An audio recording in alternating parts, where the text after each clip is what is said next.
San Diego Sheriff's Office has an outdoor facility, and they use it pretty extensively, including at night. And they got to the point where they could not use it at night at all because of the encroachment issue and the sound levels and things. And they went in there. They got a sound engineer, outdoor range. They put in samples of where they were able to acoustically treat indoor-outdoor ranges and reduce both safety hazard and sound escape from the summit peaks called, but no, Puʻu is that one over there. Yeah, yeah. We have I work for the water department. It's my full-time, my regular job, and we have reservoirs.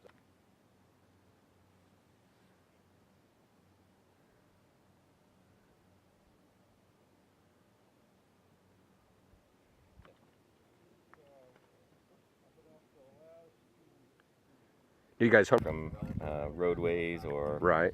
Mechanical equipment, and we do a lot of design work for architectural projects as well. Oh, okay.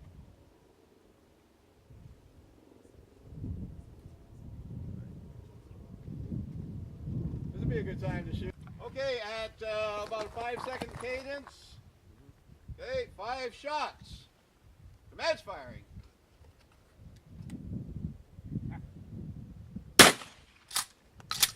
5 seconds. 2, 3, 4, 5.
The purpose of our exercise today is to take some additional readings of sound that might come from firearms that are used at a public shooting range.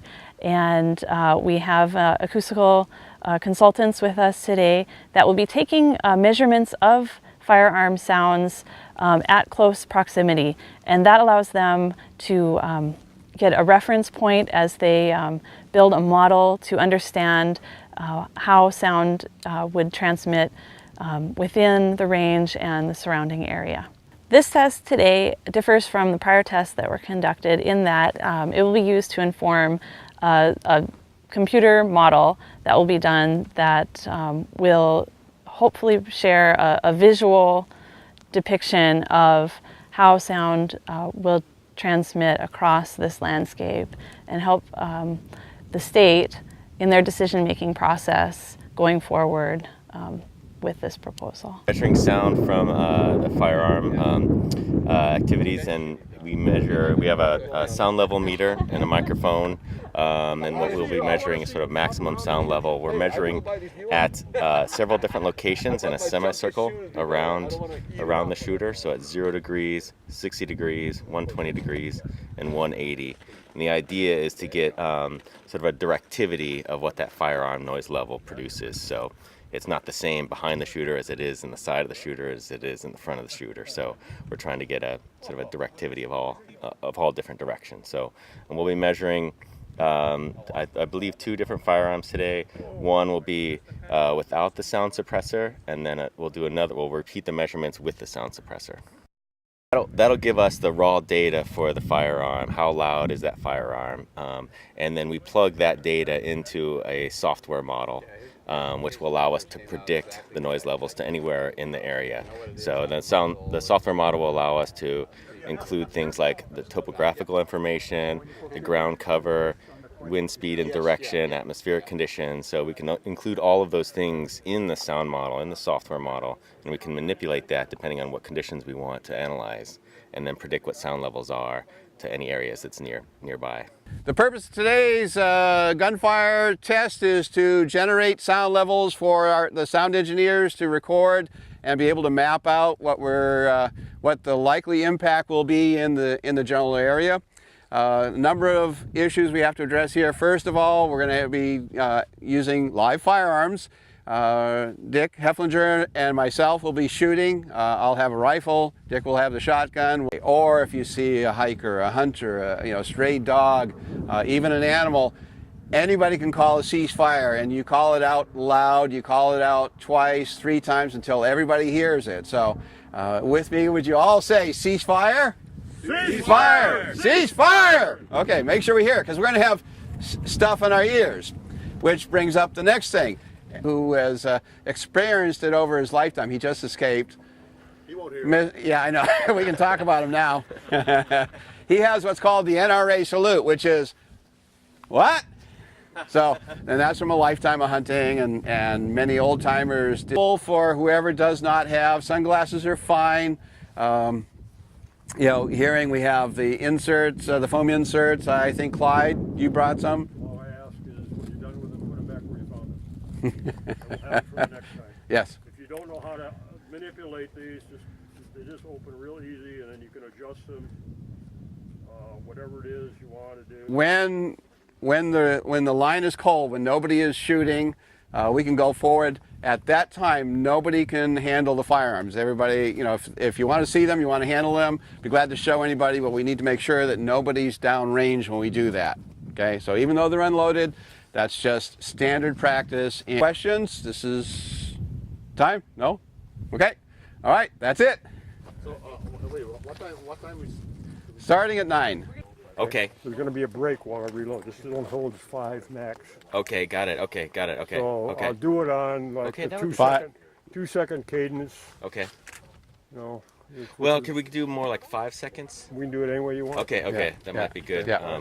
Because we have this thing it does a time history, so it records every second. It records a full set of data. So I just want to make sure that we don't overlap Yeah, a yeah. certain No, second. we'll do it any way you want it. Okay. Yeah, Just, yeah. Let me know. 5 We're- seconds is fine. We Okay. can do Yeah. that. Okay. Yeah. But at the break, after the 5th shot, I'm going to have to reload. and Perfect. start- Yeah. you'll- Well, he wants that, so that gives him time to save the data from that set of 5. Right. So, Okay. yeah. Okay, that You works want out. to do it a set of 5 or set That- of 4, set of 3, set of whatever you want. Well, I guess for the 3.6, we're going to do 4, 4, and 2. But we could still do 5 and 5 because that's easy You with can do the same thing if you want. Well, I'll do Whatever 5 and 5. I can do that. Okay. Yeah. Is that Just what you want to do then? Just 5 and 5. Yeah. and That everything? sounds simpler good. than Yeah. yeah. Yep. Yeah. Okay, that Yeah. works.